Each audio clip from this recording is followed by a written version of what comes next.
a little bit of Zoom, you can go global. So welcome, Christine. Thank you for joining. Welcome, Christine. Hello. Thank you for having me. So we were talking a little bit off air. We were talking about where you came from, and a lot of your story described a lot of all of our stories of being in the dark and not knowing how to navigate. So tell us a little bit about it, and then we'll go into what you're up to. Okay. Like most people, I got married, had a couple children. It was good for a few years, and then things kind of went south and we got a divorce. And about 2 years after the divorce is when things started to just really fall apart. My kids were always angry when they came home. They were accusatory of me. I didn't know what was going on. As I explained to you, I am truly the poster child of everything you're not supposed to do. Because I did not even know, I never even heard of the term parental alienation until about 3 years into it. So things got messy. I admit it. I was angry. I was having a pity party and everything. I had an attorney who was familiar with the term. He was the person who told me about it. As I explained, he kind of coached me and everything. And within almost 3 years, yes, we won. However, I really won nothing, because then my kids were even more angry at me that I was hurting their father. I got a question, Christine. I'm sorry. Who was it? When did you discover the term parental alienation? Was it from your attorney who shared it? Correct. Yes, it was actually my attorney. It was interesting because we were not allowed to use that term in court. He was telling me about what it was outside in his office. He was the one who first educated me on it. But he said, we cannot say that in court because a judge will completely turn against us. How long ago was this? This was 4 and a half, almost 5 years ago. Really? Still then too. Okay. That's amazing that you even had an attorney that recognized parental alienation and knew whatever the strategy your attorney had you win. And the other thing I want to acknowledge is that you get it, that your victory is not necessarily in the courts. Mm-hmm. Correct. Yes, I truly didn't win anything. It cost me thousands of dollars. I lost still my job because I was still this emotionally in turmoil person. I was a shell of who I was. Like most, I became suicidal and had a little breakdown. So I sold everything, packed up, and I moved to Florida. A little over 2 years ago. It wasn't until I was down here a year thinking that I could escape the pain and everything that had happened to me and the anger. I kind of had like an epiphany last year, early, I would think, February of this year. And I looked in the mirror one day and I saw a tired, aged person who looked weak, a shell of who I was. And I actually kind of thought, my gosh, I don't even like who I'm seeing in the mirror. I don't want to be friends with that person. That person is depressing. And when I think about my kids are in an abusive relationship with their father who is mentally and emotionally abusing them. Yet they have a mother who emotionally is distraught all the time. Yet I do get affection from my father at a price, but he buys me stuff and he looks all put together and she just is a mess. Who do I pick? So I decided I needed to be a better version of me. I wanted to like me again, and I didn't like me. I wanted to be somebody who I would be friends with, somebody who would be a role model, somebody that my kids could look up to and say, here is somebody who is happy, who's got it all together, and who loves me with no price tag. Mhm. Versus what I have right now. And I had said to you, Christine, yes, Christine, I wanted to throw something in here. I think it's important for everyone to understand as and coming as a mother, because the way society looks at us as mothers, it's like, what did you do wrong because right, this happened to you, that type of thing. But as a mother in that respect, as any parent, it's like when you do the work that you're talking about, it is important to recognize that. So not only can you be that space or safe landing for the kids when they when they choose, or if they choose to come back, the other important thing is that you lose your entire life and you do lose who you are. So if you don't right, recognize that and start working on yourself, you get this one chance in this lifetime. For those of you who believe in other lifetimes, you'll come back and redo this again. And pretty sure you don't want to do that. So it's like giving yourself the opportunity to say, yeah, I'm here. This is me. This is what I want. And that's what you've done, and taken that and built around who you came here to be. And you're the safe space for them to come to when they're ready, or if they're ready, whatever that. I remember the very last Mother's Day card I got from my daughter, and she wrote in there, "You are the strongest woman I know." And that was 6.5, almost 7 years ago. Mhm. And that was in my mind when I looked in the mirror, and I thought, oh my gosh, I am not that person who she saw me as when this all was going on. Mhm. I am not that strong person. And I wanted to be that, because here's my thought process to the whole thing. Someday they're going to come back. I know they're going to come back. But I need to be strong enough for them. I can't have my own emotional breakdown. I have to be mentally, emotionally, physically strong enough to help them heal. So that means I've got to heal first before I can even help them. And I wish I would have had a support group that didn't just allow you to vent on how miserable we all are, which is important, because at least I got the comfort of knowing I'm not the only one. But it got depressing. It just was so depressing, these support groups where everybody's venting about all these horrible things, and I'm crying over and over and over, and I'm not getting healthy. I have to interrupt again. So that's exactly where my head was at when I was going through all that stuff. And it's like, what I recognized is that the more that we ruminate in that story, we're re-attracting that story back to us over and over and over. Yes. Rather than stepping out and doing the work and getting out of the story, because parts of that story aren't even true anyway. Most of the story's not true. Either we made it up, we saw things differently, whatever happened. But yeah, 100%. So that led you to what? Starting a group. Yes. I'm so excited about this. Yeah, because this was one of the reasons I got excited about bringing you on the show, is because we're always looking to give to the viewers support and how they can bring healing to their lives. And you're doing that. You're creating that in the Tampa Bay area. I am. So I joined a Meetup group because I said, you know what, I got to start having some friends, because I kind of pushed everybody away. I got to start living life. And so I started doing this, and I thought, boy, if I could do this more, I could feel better about myself.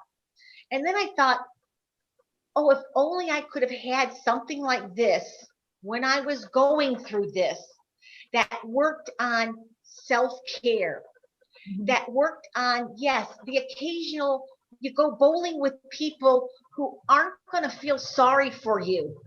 Because every time I would be with my friends, they just looked at me like I was just the most pitiful thing they ever saw. And I just thought, you don't understand what I'm going through. You're always making me feel even worse because you feel so bad for me. I wish I could be with some people who, yes, understood what I'm going through, but said, hey, listen, let's just have a little bit of fun. It's okay. You're allowed to have some fun. It doesn't make you a bad person. Mhm. So I decided last month to start a meetup group on Meetup called Parental Alienation Step into the Light. Nice. Yeah. So Nice. it's a combination of some Zoom meetings where we talk about, how to really do self-help, how to empower us again, how to find our identity. It also is going to have, a couple things where we're going to maybe go painting, or we're going to go kayaking, or we're going to go bowling.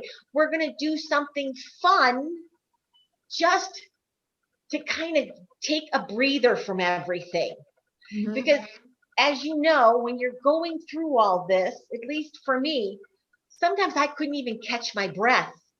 I was in so much pain. And I had nothing to kind of look forward to because I was always so miserable. Mhm. But now, we only have a few members. Well, we just started, so we have just a few members. But we did a Zoom last night on self-care and how to kind of do the mirror test, is what I kind of call it. I say, look in the mirror, and who do you see? Mhm. Do you see somebody who's empowered? Do you see somebody you feel is happy? Do you see somebody you want to be friends with?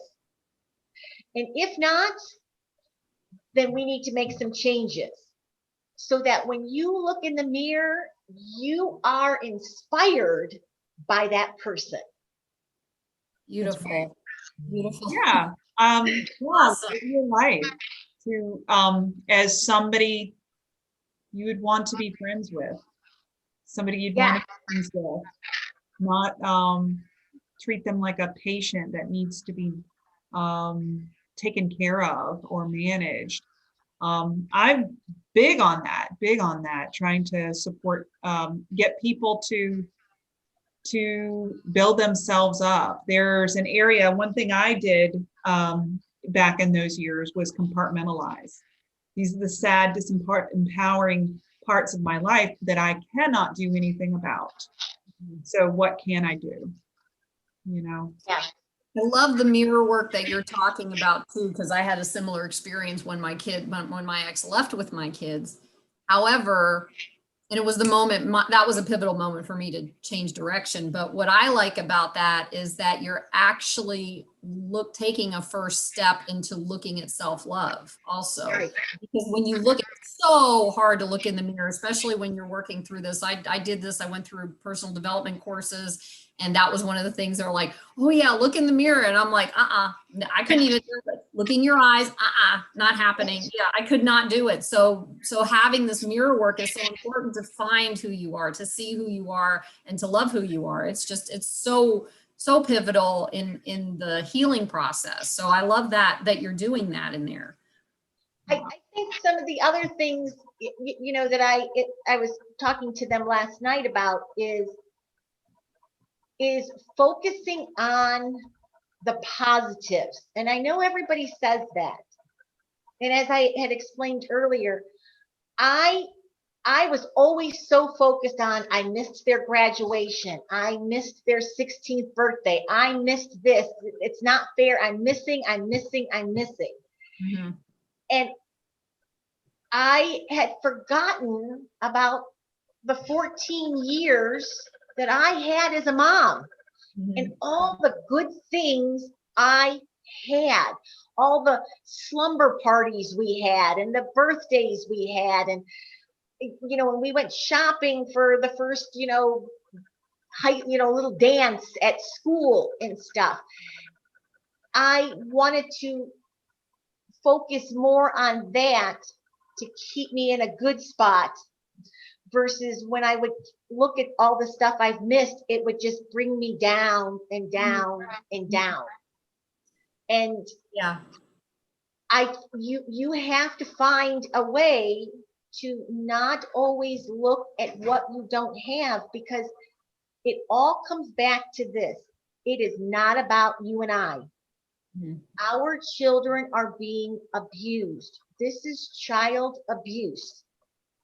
And when they come back to us someday, they need to come back to somebody that is going to be strong enough to help them heal, not commiserate with them. Because then you're both are just going to sink low. That's right. I'd like to add something to that too. It just hit me when you were talking about it. It's when our children, like you had the first 14 years with them. So who you molded them to be as their mother, all of it happened in the first 6 years anyway.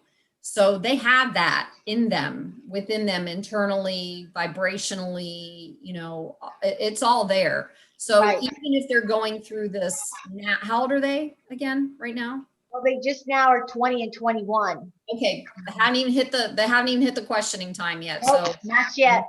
so, but the key is that first 6 years, you've instilled that love and that remembrance into them because as their mother, because you are their mother.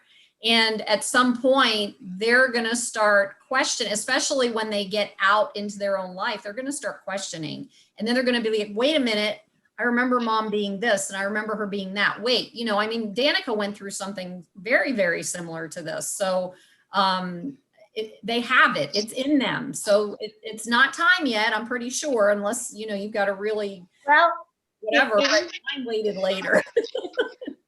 I don't, things are definitely changing. Like I had said to Danica last week, I had been blocked on everything. Facebook, their phones, everything. They chose to block me. And one of the things that I looked at also was my Facebook page. And I noticed that the things I made public were all about parental alienation and narcissism and everything else. And everything that where I celebrated life, I kept private to only my friends and my family. So if my children were to look at me on Facebook, they would still see this angry person who still feels miserable, who still feels, you know, is trying to do harm to their dad. So I flipped it.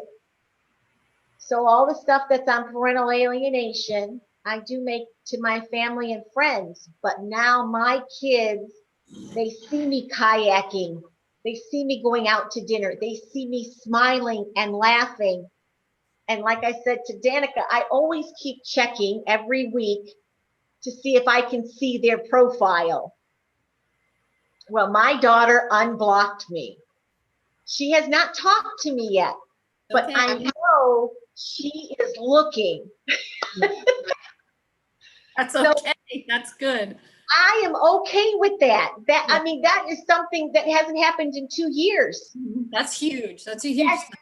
That's a huge step.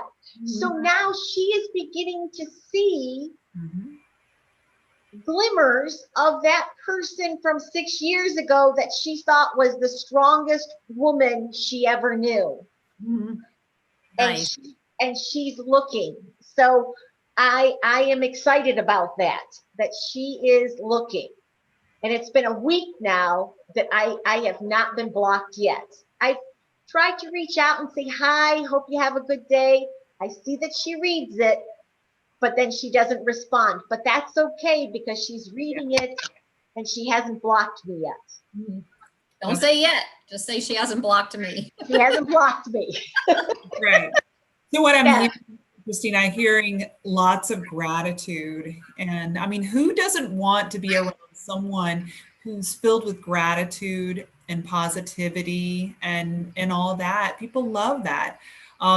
Consider when this is what we tell people when, when they're looking for a mate, is you don't want to date somebody who's sad and depressed and woe is me and stuff like that. So, you got to be the best version of you to attract, your children and people to be around. And the key is like everybody has that inside of them. Everybody has that best version of them inside of them. It's a little pushed right now, but it's there, and just doing the work, just like you've been doing is so powerful. It's like you. I am getting there. I like who I'm beginning to see in the mirror. Yes. And when my kids come back, they're going to have a rockin' mom again. There you go. There you go. Nice. I think it's also important, kind of like you had said about the mate, who you want to surround yourself with. I really kind of wished I would have had somebody who said, all right, stop feeling sorry for yourself. What are you going to do about it? Because like I said, when I joined all the support groups, it's just, woe is me, and anger, anger, anger. Mm-hmm. But nobody ever said, okay, time out. Yeah. Yes, this is horrible what's happening. But what are you going to do about it? Yeah. Yeah. There's one thing I'd like for you to say to everyone, because we're going to have dads on here probably watching also. You do have men in your group, so it's absolutely okay. It's men and women. Perfect. So the question, or the thing that I'd like for you to do is, what would you say, coming from where you've come from, having your group, to the dads? Because there's so many dads out there that are so loving and so kind, and they're going through the same stuff, exactly the same stuff. There's very little differences just because of our the gender as far as being mom or being a dad. But I want you to say what you feel in your heart that you can tell them about this process, about your group, about welcoming them in as well, that type of thing. So I try to leave this as for parents and not say moms or dads, because regardless if you're a mother or a father, you've got to become the best version of yourself. And at least from the people that I've spoken to, there's anger on both sides. Women, it's like, well, the judge sees, this person who has more money than me, and they're angry. And the fathers that I have spoken to, it's, she's taking me for every penny that I have and stuff. So there's anger. It's different topics, but there's anger there. And I say that anger is not going to help you reunite with your kids. They're in a bad situation. I really wish I would have known more so that I wasn't giving my children two bad choices instead of a good positive choice and a choice that wasn't so good. But all I was doing was giving them a bad choice. Do I stay with dad, like I said, who, yes, he's buying me stuff and he's giving me affection at a price? Or do I go with mom, who's an emotional wreck, who can't even take care of herself? What choice do I have? I might also just stay with the person who can at least, put food on the table and buy me stuff and buy me gifts and stuff like that, because neither one is a good choice right now.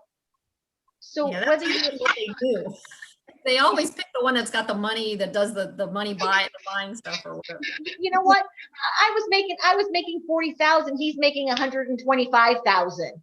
I mean, yes, he could take them on cruises and, Europe trips and everything else. And yeah, mom can't. And kids have a lot of pressure because, they're going back to school and it's like, well, what did you do for spring break? Oh, well, I had to stay with my mom. I couldn't do anything. Oh, well, my dad took me to Europe. I mean, kids have to play this at school, so whether you're a mom or a dad, this is not about you. You have got to put that aside and stop saying, this is not fair to me. This shouldn't be happening to me. Look what's happening to me. This is not about you. That's not helping your children.